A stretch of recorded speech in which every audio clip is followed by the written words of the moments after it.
এই মুহূর্তে সবথেকে বড় খবর, একটা জনপ্রিয় ফেসবুক চ্যানেলের সকলের জনপ্রিয় এক নাবালক হিরো সহ আরো একজনকে গ্রেফতার করলো রেজিনগর থানার পুলিশ।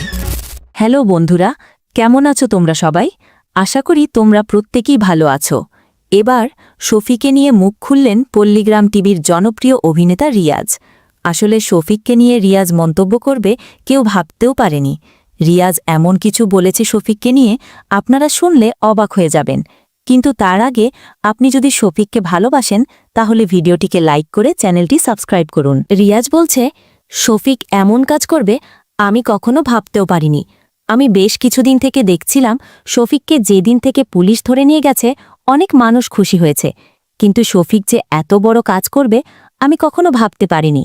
কারণ প্রায় শফিকের সঙ্গে আমি 5.5 বছর থেকে কাজ করছি, কখনো আমি শফিককে খারাপ কাজ করতে দেখিনি। কিন্তু কিছু মানুষ শফিককে নিয়ে বাজে মন্তব্য করছে।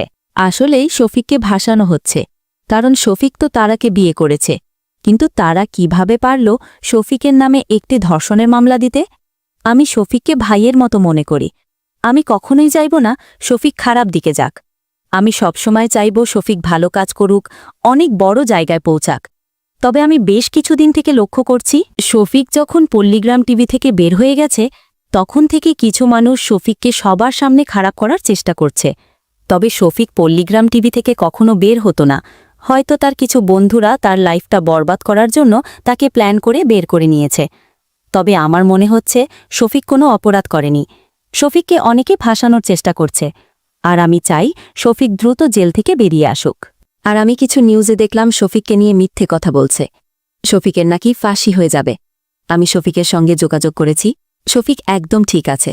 শফিকের কোনো ফাঁসি হবে না, এবং কিছু মানুষ ভিউ পাওয়ার জন্য শফিকদের নামে উল্টোপাল্টা কথা বলছে শফিকের ফাঁসি হয়ে যাবে আর শফিকের সারা জীবন জেল হয়ে যাবে।